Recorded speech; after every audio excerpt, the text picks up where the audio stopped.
पुण्यामध्ये खरं तर महाराष्ट्राची सांस्कृतिक राजधानी म्हणजे पुणे शहर आणि अर्थातच पुणेकर सुद्धा दहीहंडी उत्सवात मागे कसे असतील। पुण्यामध्ये ऐतिहासिक चौकातल्या सार्वजनिक गणेश मंडळाची संयुक्त डीजे मुक्त अशी ही दहीहंडी यंदा पुनीत बालन ग्रुपच्या पुढाकारानं आयोजित करण्यात आली आहे आणि या उपक्रमातून बँड पथक ढोल पथक यांना रोजगार मिळवून देण्याचा हा प्रयत्न करण्यात आलेला आहे। पारंपरिक दहीहंडी साजरी करण्यावर या ठिकाणी भर दिलाय, त्यामुळे पुणेकरांकडून या उपक्रमाचं कौतुक होत आहे।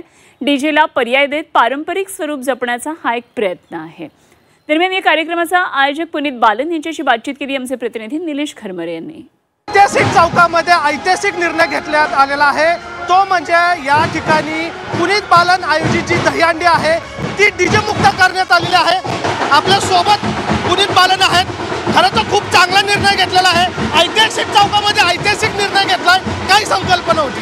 नक्कीच ऐतिहासिक चौकात मागच्या वर्षीच एक ऐतिहासिक निर्णय झाला होता। 26 मंडळांनी दहीहंडी बंद करून एकत्र आले, पण ह्या वर्षी ह्याच ऐतिहासिक चौकात डीजे मुक्त दहीहंडी आपण साजरा करतो। आपण बघतोय पुण्याचं जे नामांकित प्रभात ब्रास बँड आहे त्यांच्या याच्यातून आज दहीहंडीची सुरुवात झाली। ढोल ताशा पथकं असतील, उज्जैनचा महाकाल असेल आणि मुंबईची वर्ली बीट्सची बँजो यांच्या वाद्यातून दहीहंडी साजरा होणार आहे। ढोल ताशा पथक आहे त्यांची वेगवेगळी आहे। आज एक युवा वाद्य पथक आहे, त्यांनी 40 फूट झेंडा केला आहे आणि operation Sindoor salute to arm forces उज्जैनचा महाकाल आणि मेन वर्ली बीट्स जी आहे बँजो त्यांचं वेगळं वादन। इथे कुठलंही डीजेचं गाणं लागणार नाही आणि पारंपरिक वाद्यातूनच दहीहंडी साजरा होईल। दहीहंडी साजरा करतात त्यातून लोकांना रोजगार मिळालाय। छोटे छोटे जे लोक आहेत काम करणारे त्यांना सुद्धा या दहीहंडीतून रोजगार मिळताना आपल्याला पाहायला मिळतो। 100% आज या दहीहंडीतून तुम्ही पाहिलं जे रोजगार म्हणजे आता ही बँजोची टीम मुंबईतून आली आहे।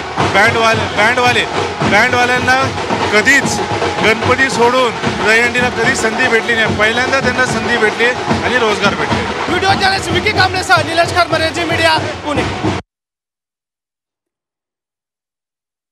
तर एक ऐतिहासिक चौकामध्ये ऐतिहासिक असा हा निर्णय झाला आणि अशा प्रकारे पारंपरिक वाद्यांच्या गजरामध्ये पुण्यामध्ये दहीहंडीचा हा उत्साह आपल्याला पाहायला मिळाला। अनेक दहीहंडी मंडळ एकत्रित येऊन ही एकच हंडी बांधली गेली आणि या ठिकाणी ब्रास बँड पथकं त्याचप्रमाणे ढोल ताशांच्या गजरामध्ये पारंपरिक पद्धतीने अशा प्रकारे दहीहंडीचा हा सगळा उत्सव साजरा केला गेला। ऑपरेशन सिंदूर या ठिकाणी एक वेगळं प्रदर्शन आपल्याला एका कला पथकाद्वारे सादर करताना पाहायला मिळतं आहे।